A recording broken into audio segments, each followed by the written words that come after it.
Diputado Carlos de la Fuente, muy buenas noches. Buenas noches, Jaime. Eres diputado por el Partido Acción Nacional. Así es. Estás en esta legislatura, vas a estar a cargo de temas que tienen que ver con el presupuesto, con Hacienda.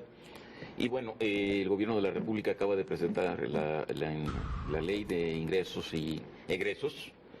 ¿Cómo podrías tú definir los puntos más importantes de esta iniciativa? Mira, Jaime, hay un tema muy importante. El paquete fiscal para el 2016 va a ser un tema muy interesante. Va a ser complejo. Y ya es complejo. La legislatura de Acción Nacional estará enfocada directamente a la economía familiar y a impulsar el desarrollo. No nos hagas propaganda. Dinos, ¿qué es lo importante del presupuesto? Yo creo que hay que dividirlo obviamente en la parte de ingresos y egresos, que es en la parte como se divide. Ingresos. En ingresos, el presupuesto considera 1.9% menor en términos reales, son 4.7 billones de pesos lo que está considerando la Secretaría de Hacienda, y de los cuales está considerando incrementar en 25% el ISR, cerca de 300% el IEPS, que están considerando, yo quiero suponer que el IEPS, para mantener esos niveles de IEPS, están considerando mantener el precio de la gasolina. Para que la gente entienda, ICR es impuesto sobre la renta. El impuesto sobre la renta. ¿Pero por qué están esperando esa recaudación tan alta? Nosotros queremos suponer que van a ser más estrictos con la misma base, y esa va a ser una mayor presión para la misma base contribuyente que hoy ya existe. ¿Y el otro impuesto es el impuesto el impuesto especial para productos y servicios?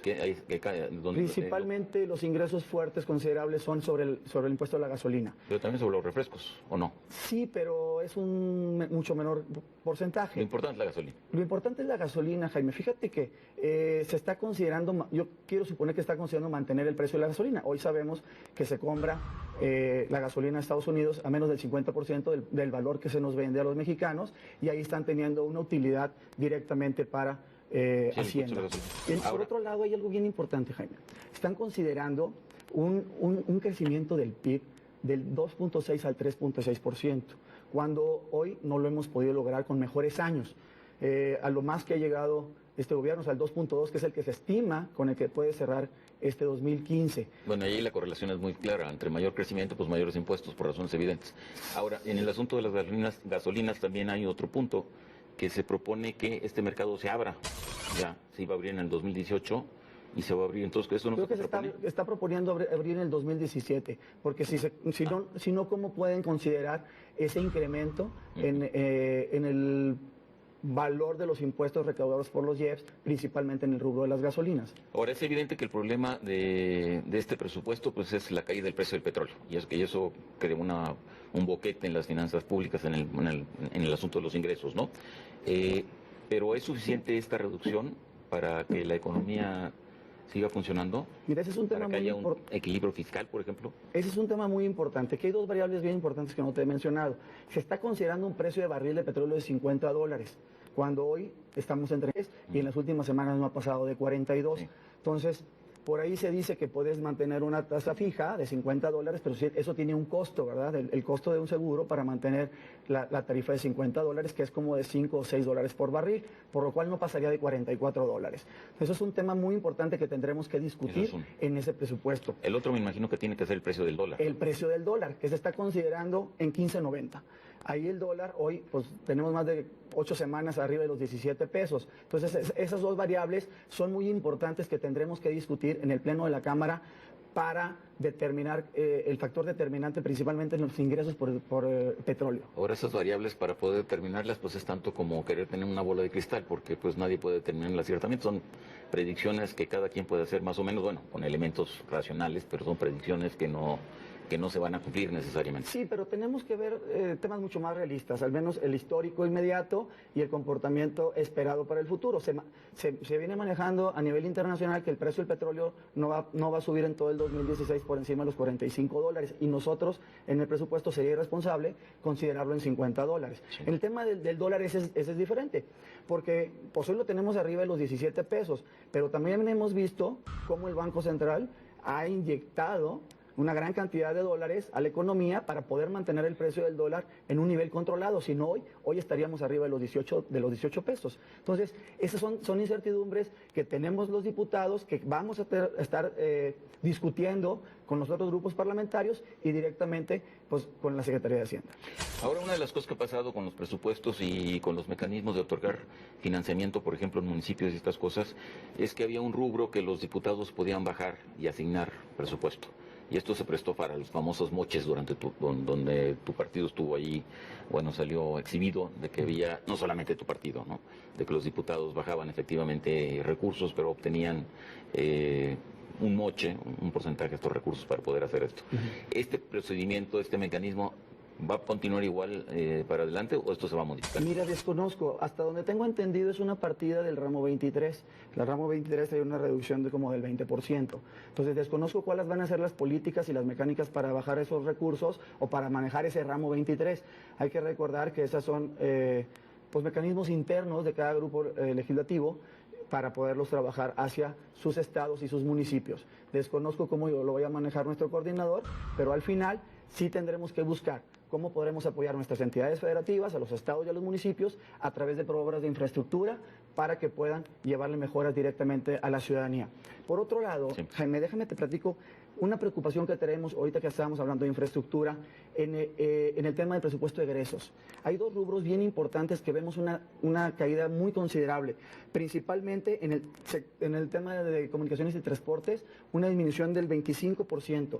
Entonces, vamos a batallar para conseguir inversiones el próximo año, lo que va a disminuir las fuentes de empleo directamente por obras que promueve el gobierno federal. Y hay otro rubro que es la agricultura, ganadería, desarrollo rural, pesca y alimentación, que disminuye 20%. Entonces son dos rubros muy importantes que son generadores de empleo y que necesitamos impulsar el desarrollo y buscar cómo podemos tener ahorros en áreas, en gasto corriente, como lo hemos visto en el gobierno federal, en algunos gastos excesivos en algunos rubros en lo particular. A ver, diputado, pero tu partido ha sido muy enfático en el asunto de que hay que racionalizar y eficientar el gasto público, ¿no? Y cuando se habla, por ejemplo, del asunto del gasto en agricultura, uno tiene la impresión, y por ahí salió un estudio justamente en tiempos del gobierno de Felipe Calderón, de que gran parte de los subsidios que se daba eran para un pequeño número de grandes productores, ¿no? Entonces, ¿realmente es tan negativo que haya una reducción en esto? ¿O lo que hay que hacer es realmente eficientar este gasto y que llegue a quien debe de llegar? Y ahí tu partido no está limpio de culpa. ¿No es lo que hay que hacer? Yo creo que lo que tenemos que buscar es cómo mejorar las reglas de operación para que pueda llegar directamente al productor del campo. Esa es la materia que tenemos que legislar nosotros. Al productor directamente del campo. ¿No? Pero hay productores chiquitos, medianos y gigantes. Eso es, hoy se baja a través de diferentes grupos, ¿no? Principalmente a través de los grupos, por ejemplo, los ganaderos o los grupos de los agricultores. Necesitamos tener unas reglas de operación mucho más claras y accesibles para que cualquier persona que trabaje el campo, ya sea a través de la ganadería o de productos como el maíz y el sorgo, el frijol, puedan tener acceso a estos recursos y no sea a través de intermediarios. Bueno, tu partido también ha sido muy enfático en el asunto de que la reforma fiscal tuvo consecuencias tóxicas, decía Gustavo Madero. En esta materia hay algunas modificaciones que están propuestas, como el tema de la deducibilidad de la deducibilidad inmediata. Sí. Pero desgraciadamente le toparon hasta 50 millones en activo fijo.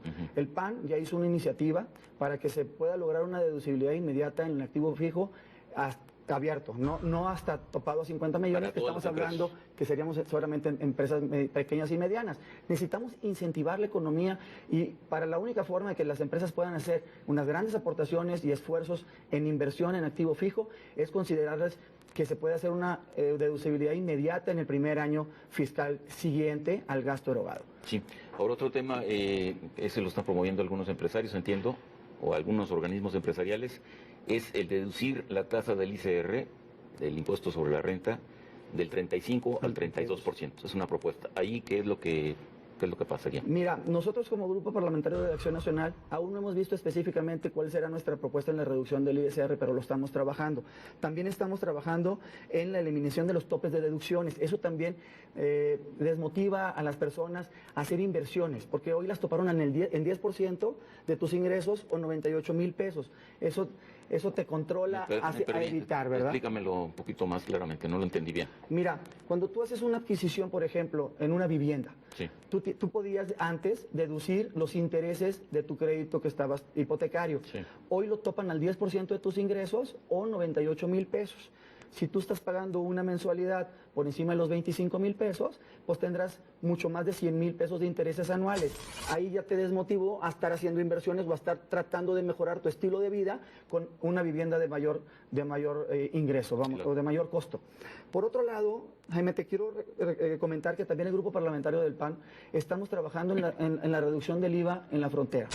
Hoy, si recordarás, en el 2013 se homologó el tema del IVA en frontera. Nuestros compañeros de la frontera norte y de la frontera sur han hecho o han externado su preocupación de que se ha perdido competitividad principalmente en el norte con las empresas del sur de los Estados Unidos, porque tenemos un IVA mucho mayor. Ellos tienen un impuesto del 8% y nosotros traeremos casi el doble. Entonces, por ello, se está buscando regresar ese IVA al 11% para tener competitividad e incentivar el desarrollo de la zona norte y zona sur del país. Ahora vamos a un punto muy simple, diputado.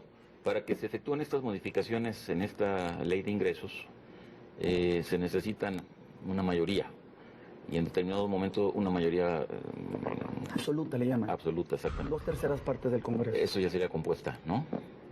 La simple es de... absoluta es mayoría, 51 más 1. Bueno. Relativa mayoría absoluta y luego mayoría compuesta, que sería 2/3 partes. 2/3 partes. ¿De dónde podrían salir, y se nos está acabando el tiempo, de dónde podrían salir los votos, dada la bancada que tienen ustedes ahí en el Congreso, para poder hacer estas modificaciones? Y por eso lo que nosotros estamos proponiendo, Jaime, es un tema de debate. Debatir las necesidades de la población en México y principalmente de la industria privada, que hoy se ha estado quejando desde la modificación de la reforma fiscal del 2013. Ese tema lo vamos a tener que subir al Pleno para discutirlo con los otros grupos parlamentarios y poder llegar a la mejor conformación del presupuesto del 2016. Obviamente, como lo menciona, nosotros tenemos solamente 108 diputados, pues no completamos las 2/3 partes, que serían como 330 diputados. Tendremos que convencer a otros grupos parlamentarios, en eso estamos trabajando, pero sí estamos seguros... Pero ahí no tienes que hacerte muchas bolas, porque de esos grupos parlamentarios que puedes convencer están el PRI y el PRD. Al PRD jamás lo vas a convencer porque él fue uno de los inicios de los... Pero recuerda que el PRD ya aceptó que cometieron un error en la reforma fiscal del 2013 y que están dispuestos a revisarlo y analizarlo para ver cómo podemos mejorar esos pequeños cambios. Se acabó el tiempo, diputado. Pues muchas gracias. Es un recurso muy escaso. Te agradezco mucho. Gracias, a tus órdenes. Y suerte y ojalá que se mejore esa iniciativa. Gracias. Buenas noches.